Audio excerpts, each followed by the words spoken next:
কিন্তু শরীরটা এমন ভাবে দুলছে যেন সে কোনো মন্ত্র পড়ছে। সেলিম, আর শুইয়া থাকিস না, কাটিয়া ধর। এই মরা জ্যান্ত হইয়া গেছে, ওরে কবরে না নামানো পর্যন্ত এই বিপদ কাটবো না। উঠ, কাঁধ লাগা। উস্তাদ, ও বইসা আছে, বস আলাস আমি কেমনে নিমু? চোখ বন্ধ কইরা নে, বিসমিল্লাহ কইয়া ধাক্কা দে। এবার তারা দুজনে মিলে কাঁধ লাগালো। লাশটি বসে থাকা অবস্থাতেই তারা খাটিয়া নিয়ে দৌড়াতে শুরু করলো।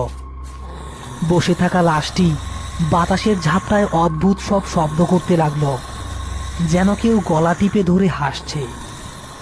তারা যখন গোরস্থানের গেটে পৌঁছালো তখন ঝড় শুরু হয়েছে, গাছপালা ভেঙে পড়ার উপক্রম। গোরস্থানের ভেতর থেকে শেয়ালের পালের ডাকার শব্দ আসছে, কিন্তু গেটের সামনে দাঁড়িয়ে তারা থমকে গেল। গেটটা তালা দেওয়া, অথচ রফিক ঘটক বলেছিল সব খোলা থাকবে। উস্তাদ, গোরস্থানের গেটে তো তালা মারা, এখন কি করবো? লাশ নামামু? খবরদার না, নামাইলে আর রক্ষা নাই। লাথি মার, তালা ভাঙ। সেলিম গায়ের সমস্ত শক্তি দিয়ে গেটে লাথি মারতে লাগলো, কিন্তু তালা ভাঙল না। কিন্তু সেই সময় তাদের কাঁধের ওপর বসে থাকা লাশটা তার ঘাড় ঘুরিয়ে পেছনের দিকে তাকালো, অর্থাৎ সরাসরি সেলিমের মুখের দিকে। উস্তাদ, ও আমার দিকে তাকাইছে। উস্তাদ, ওর তো মুখ নাই, ওর মুখে শুধু চামড়া, চোখ, নাক, কান কিচ্ছু নাই, একদম সমান।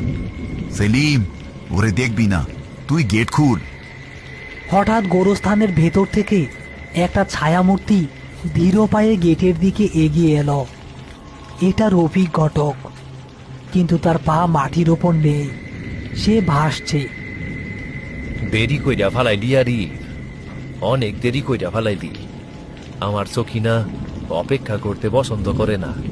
রফিক ঘটক হাত দিয়ে স্পর্শ করতেই তালাটা মোমের মতো গলে পড়ে গেল এবং গেট খুলে গেল।